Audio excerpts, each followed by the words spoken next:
ಪ್ರಿಯರಾದವರೇ, ಯೇಸುಕ್ರಿಸ್ತನ ನಾಮದಲ್ಲಿ ನಿಮಗೆ ನನ್ನ ಪ್ರೀತಿಯ ವಂದನೆಗಳು. ಈ ಸ್ಥಳವನ್ನು ನೋಡುತ್ತೀರಲ್ಲ, ಹೇಗಿದೆ? ಸುಂದರವಾಗಿದೆಯಾ? ಸಮುದ್ರದ ಅಲೆಗಳ ಶಬ್ದ ಕೇಳುತ್ತಿದೆಯಾ? ಮಲೇಷಿಯಾ ದೇಶದಲ್ಲಿ ಪೋರ್ಟಿಕ್ಷನ್ ಎಂಬಂತ ಒಂದು ಪಟ್ಟಣ ಇದೆ.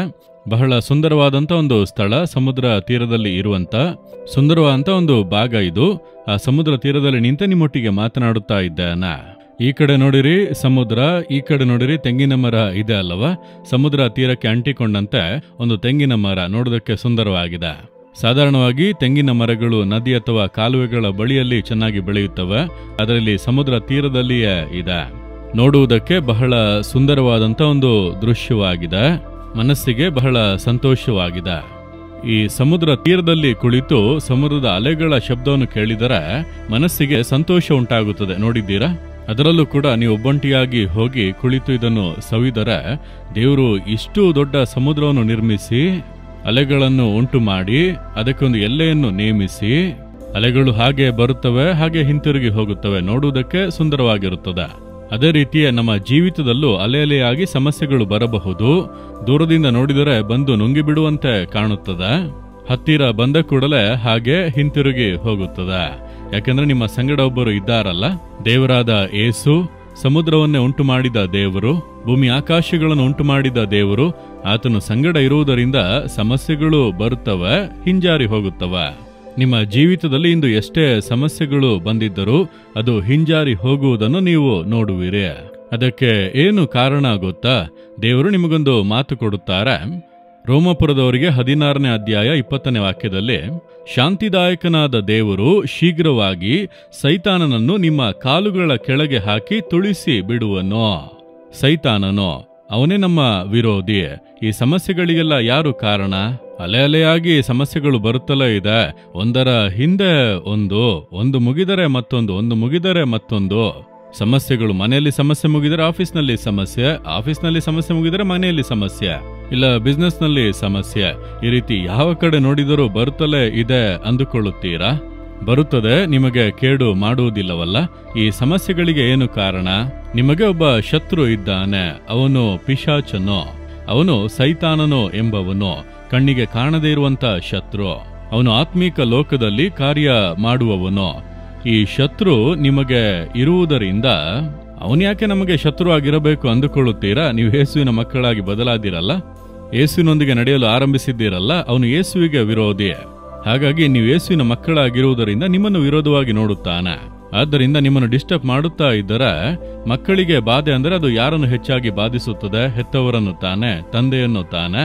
ನನ್ನ ಮಗುವಿಗೆ ಈ ರೀತಿ ಆಯಿತಲ್ಲ ಎಂದು ನಿಮ್ಮನ್ನು ಬಾಧಿಸಿದರೆ ದೇವರ ಹೃದಯ ದುಃಖ ಪಡುತ್ತದಲ್ಲ ಎಂಬುದಾಗಿ ಸಮಸ್ಯೆಗಳನ್ನು ಉಂಟು ಮಾಡುತ್ತಲೇ ಇರುವನು.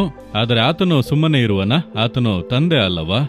ಆತನು ಏನು ಹೇಳುತ್ತಾನೆ? ಸೈತಾನನು ನಿನ್ನ ಕಾಲ ಕೆಳಗೆ ತುಳಿಸಿ ಬಿಡುವೆನು ಎಂಬುದಾಗಿ. ಆ ರೀತಿ ಸಾಧ್ಯವಾ? ಆತನು ಶಿಲುಬೆಯಲ್ಲಿ ರಕ್ತ ಸುರಿಸಿ ಸತ್ತು ಜೀವದಿಂದ ಎದ್ದಾಗ ಸೈತಾನನ್ನು ಜಯಿಸಿದನು. ಅವನ ಶಕ್ತಿಗಳನ್ನು ಕಿತ್ತುಕೊಂಡನು, ಅವನ ಕ್ರಿಯೆಗಳನ್ನು ನಾಶ ಮಾಡಿದನು, ಸೈತಾನನ ಮೇಲೆ ಜಯ ಹೊಂದಿದನು. ಆತನನ್ನು ಕಂಡರೆ ಸೈತಾನನಿಗೆ ಭಯ, ಯೇಸುವಿನ ಹೆಸರನ್ನು ಹೇಳಿದರೆ ಭಯ. ಆದ್ದರಿಂದ ನೀವು ಭಯಪಡದೆ, ಸೋತು ಹೋಗದೆ, ಯೇಸುವಿನ ನಾಮದಲ್ಲಿ ಹೇಳುತ್ತೇನೆ, ಓಡಿ ಹೋಗು.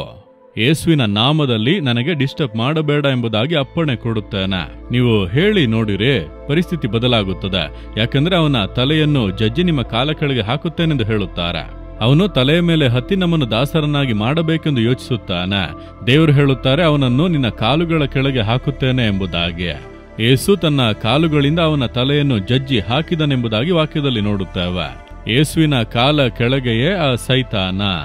ಆದ್ದರಿಂದ ನೀವು ಭಯಪಡಬೇಡಿ. ಯೇಸುವಿನ ಕಾಲ ಕೆಳಗೆ ಅಂದರೆ ಯೇಸು ನಿಮ್ಮೊಂದಿಗೆ ಇದ್ದಾನಲ್ಲ, ಆದ್ದರಿಂದ ಸೈತಾನ ನಿಮ್ಮ ಕಾಲ ಕೆಳಗೆಯೇ. ಅವನು ನಿಮಗೆ ಏನು ಮಾಡಲು ಆಗದು, ಸುಮ್ಮನೆ ಭಯಪಡಿಸುವನು.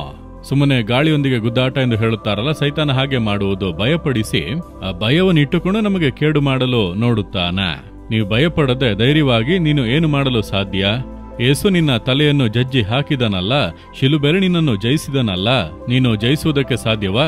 ಸುಮ್ಮನೆ ಹೋರಾಡಿ ನನ್ನನ್ನು ಅಡಗಿಸಬೇಕು ಅನ್ನುತ್ತೀಯ? ದುಷ್ಟ ಸೈತಾನನೇ, ಯೇಸು ಕ್ರಿಸ್ತನ ನಾಮದಲ್ಲಿ ನಾನು ನಿನ್ನನ್ನು ಜಯಿಸುತ್ತೇನೆ. ನೀವು ಆ ರೀತಿ ಹೇಳಿ ನೋಡಿರಿ. ಅವನಷ್ಟೇ ಓಡಿ ಹೋಗುವನು. ನೀವು ವಿವರ ತಿಳಿಯದೆ ಅಜ್ಞಾನದಲ್ಲಿ ಇರುವುದರಿಂದಲೇ ಭಯಪಡಿಸುತ್ತಾ ಇರುವನು. ಅಯ್ಯೋ, ಸೈತಾನ ಬಂದು ಬಿಟ್ಟ, ಏನ್ ಮಾಡುದು? ಸೈತಾನ ಈ ರೀತಿ ಹೋರಾಡುತ್ತಾನೆ, ಏನ್ ಮಾಡುವುದು? ಈ ಹೋರಾಟ, ಆ ಹೋರಾಟ. ಗಲಿಬಿಲಿಗೊಳ್ಳಬೇಡಿ. ಅವನು ಏನು ಮಾಡಲು ಸಾಧ್ಯ? ನಿಮ್ಮನ್ನು ಭಯಪಡಿಸಿ ವೇದನೆ ಪಡಿಸಲು ಸಾಧ್ಯ. ನೀವು ಭಯಪಡದೆ ಧೈರ್ಯವಾಗಿ ನಿನ್ನ ತಲೆಯನ್ನು ಜಜ್ಜಿದಂತ ಯೇಸುವಿನ ಸಂಗಡ ಇದ್ದಾರೆ. ನಿನ್ನನ್ನ ಕಾಲ ಕೆಳಗೆ ಸುಮ್ಮನೆ ನೆಗೆಯಬೇಡ, ಯೇಸುವಿನ ನಾಮದಲ್ಲಿ ಎಂಬುದಾಗಿ ಹೇಳುತ್ತಾ ಇರಿ. ಪ್ರತಿನಿತ್ಯ ಹೋರಾಟಗಳು ಬರುತ್ತವೆ, ಒಳ್ಳೆಯದು. ಅದು ಬರುವಾಗಲೇ ಜೀವಿತ ಇಂಟ್ರೆಸ್ಟಿಂಗ್ ಆಗಿರುವುದಲ್ವಾ? ಹೋರಾಡಿ ಹೋರಾಡಿ ಜಯ ಹೊಂದಿ ಮುಂದೆ ಸಾಗುತ್ತೇವಲ್ಲ, ಅದುವೇ ಬಹಳ ಸಂತೋಷ. ಸೋತು ಹೋಗಬೇಡಿ. ಆ ದುಷ್ಟ ಸೈತಾನನ್ನು ಜಯಿಸಿದಂತ ಯೇಸು ನಿಮ್ಮ ಸಂಗಡ ಇದ್ದಾರೆ. ನೀವು ಜಯಿಸಲು ಸಾಧ್ಯ. ಸೈತಾನ ನಿಮ್ಮ ಕಾಲ ಕೆಳಗೆ ಎಂದು ನಂಬಿಕೆಯನ್ನು ಅರಿಕೆ ಮಾಡಿರಿ. ದುಷ್ಟ ಸೈತಾನನೇ, ನಿನ್ನ ತಲೆಯನ್ನು ಜಜ್ಜಿದಂತ ಯೇಸು ನನ್ನ ಸಂಗಡ ಇದ್ದಾರೆ. ನೀನು ಆತನ ಕಾಲ ಕೆಳಗೆ ಅಂದರೆ ನನ್ನ ಕಾಲ ಕೆಳಗೆ ಕೂಡ ನಿನ್ನನ್ನು ಜಜ್ಜಿ ಹಾಕಿದ್ದಾರೆ. ನೀನು ನನಗೆ ಏನು ಮಾಡಲಾಗದು. ನೀನು ಹೋರಾಡಿದರೂ ಜಯಿಸುವುದಕ್ಕೆ ಆಗದು. ಯೇಸು ಕ್ರಿಸ್ತನ ನಾಮದಲ್ಲಿ ನಾನು ನಿನ್ನನ್ನು ಜಯಿಸುತ್ತೇನೆ. ಆಮೇನ್, ಆಮೇನ್.